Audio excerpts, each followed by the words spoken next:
আমরা বাংলাদেশ জাতীয়তাবাদী ছাত্র দল হলো সেই ছাত্র সংগঠন যারা বিগত 15.5 বছর এই গুম খুন হওয়া সত্ত্বেও ছাত্রলীগের চোখে চোখ রেখে কথা বলে আমরা রাজনীতি করেছি। আমরা পুলিশের শত মামলা হামলা গুম খুন নির্যাতনকে উপেক্ষা করে আমরা রাজপথে ছাত্রদল রাজনীতি করেছি। ক্যাম্পাসগুলোতে আমরা আমাদের কার্যক্রম পরিচালনা করার চেষ্টা করেছি। আমরা কখনো ছাত্রলীগের পতাকা তলে আশ্রয় নেইনি, গুপ্ত হইনি। আমরা কখনো পরিচয় লুকিয়ে ছাত্রলীগের সেই সুযোগ সুবিধাগুলো নিইনি।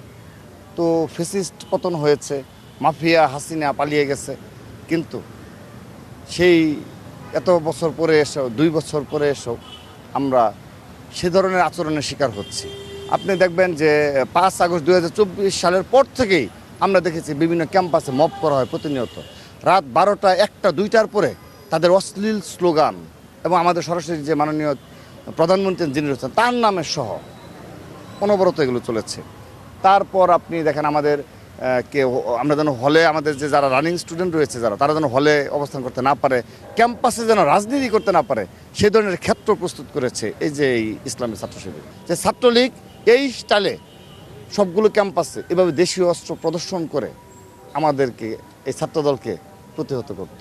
ছাত্রদলের বিরুদ্ধে এইভাবে দেশীয় অস্ত্র উঁচিয়ে এবং এভাবেই হামলা করত। তো যাই হোক, সেই হামলাটি ছাত্র শিবির করলো বেগম রোকেয়া বিশ্ববিদ্যালয়ে এবং বেগম রোকেয়া বিশ্ববিদ্যালয়ের ছাত্রদলের নেতাকর্মীদের উপর উপর্যুপরি হামলা করে ক্ষান্ত হয়নি।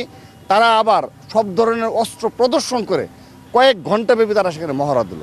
শুধু তাই নয়, তারা ওপেন চ্যালেঞ্জ দিচ্ছে যে ছাত্র দলকে নাকি নিশ্চিহ্ন করে দেবে, যে মাফিয়া হাসিনা যে পারল না ছাত্র দলের একজন কর্মীকে যে ছাত্রলীগের পতাকা তুলে নিতে পারে নাই, আর সেই ছাত্রলীগের পতাকা তুলে রাজনীতি করে এসে এখন আমাদের হুমকি দেয় যে ছাত্রদল নাকি রংপুরে থাকবে না।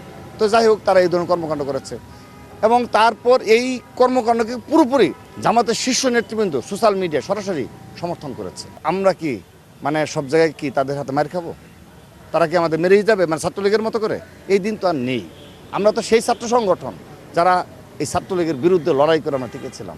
তো এখন যারা ছাত্রলীগের পতাকা তুলেছিল তারা আমাদেরকে হুমকি দেয়, এটা দেওয়ার মতো সক্ষমতা তাদের হয়নি। এখনো এই বাংলাদেশে ওই শিবিরের এখনও সেই সক্ষমতা হয়ে সারেনি, এখন আল্লাহর রহমতে। তো তারপর জগন্নাথ বিশ্ববিদ্যালয়ে যখন এই ধরনের কর্মকাণ্ড করল, তখন স্বাভাবিকভাবে আমাদের ছাত্রদল সেটা প্রতিহত করেছে এবং মব প্রতিহত করেছে এবং সে যেইভাবে প্রতিরোধ করা দরকার, প্রতিহত করা দরকার, সেভাবেই প্রতিহত করেছে। পরবর্তীতে তারা এলাকার লোকজন নিয়ে এসে ক্যাম্পাসে প্রবেশ করতে গেছে। তখন কি আর তারা ক্যাম্পাসে প্রবেশ করতে পেরেছে? তারা তো দেখেছে জামাতে সব নেতৃবৃন্দ নিয়ে এসেছে, সব নিয়ে এসে তারা দূর থেকে শুধু ইট নিয়ে আসে আর ইট দিয়ে অনেক সাধারণ শিক্ষার্থী বলেন কার মাথায় পরে ইট তো এটা বোঝা যায় না। আমরা তো ওয়েল ট্রেন্ড আপ না, তারা তো ওয়েল ট্রেন্ড আপ এগুলো করেছে।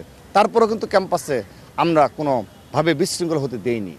আমরা গতকাল জগন্নাথ বিশ্ববিদ্যালয়, সোহরাওয়ার্দী কলেজ, তারপর কবি নজরুল সরকারি কলেজ বলেন, ঢাকা কলেজ বলেন, সরকারি তিতুমির কলেজ বলেন, বাংলা কলেজ বলেন, তেজগাঁও কলেজ বলেন, একটি ক্যাম্পাস ইসলামী ছাত্র শিবির কোনো বিশৃঙ্খলা করতে দেয়নি।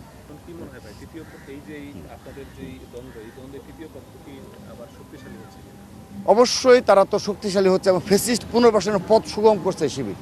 এবং দেখেন আজকে তারা যে কাজটি করেছে, আমরাও যদি তাদের মতো স্টাইল ফলো করি তাতে তো 20 গুণ লোক বেশি হবে। আমরা তো প্রমাণ করেছি, গতকালও তো প্রমাণ হলো, বিগত সময়ের প্রমাণ করেছে। আমাদেরকে প্রমাণ দিতে হবে? আমরা তো প্রমাণ দেব না। অবশ্যই সেই পথ থেকে ফিরে আসবে। আজও তারা অস্ত্রের মহড়া দিয়েছে এবং ছোট ছোট বাচ্চা মুরব্বী সব নিয়ে ঢাকা বিশ্ববিদ্যালয়ে প্রবেশ করেছে এবং ঢাকা বিশ্ববিদ্যালয়ের সাধারণ শিক্ষার্থীদের সকালবেলা ঘুম ভাঙিয়ে তাদের কি লাভটা হলো এটি কিন্তু বোধগম্য নয়। কিংবা এই ধরনের একটি প্রোগ্রাম তারা কাকে দেখানোর উদ্দেশ্য করলো, এটা একমাত্র আল্লাহ তাআলাই জানেন। তো যাই হোক, আমি তাদেরকে আহ্বান জানাবো তারা সব কিছু থেকে ফিরে এসে আবারও সে আগের মতো করে তাদের যে গণতান্ত্রিক প্রক্রিয়ায় প্রতিবাদের যে রাজনীতি, অবশ্যই তারা তাদের মতো করে করবে।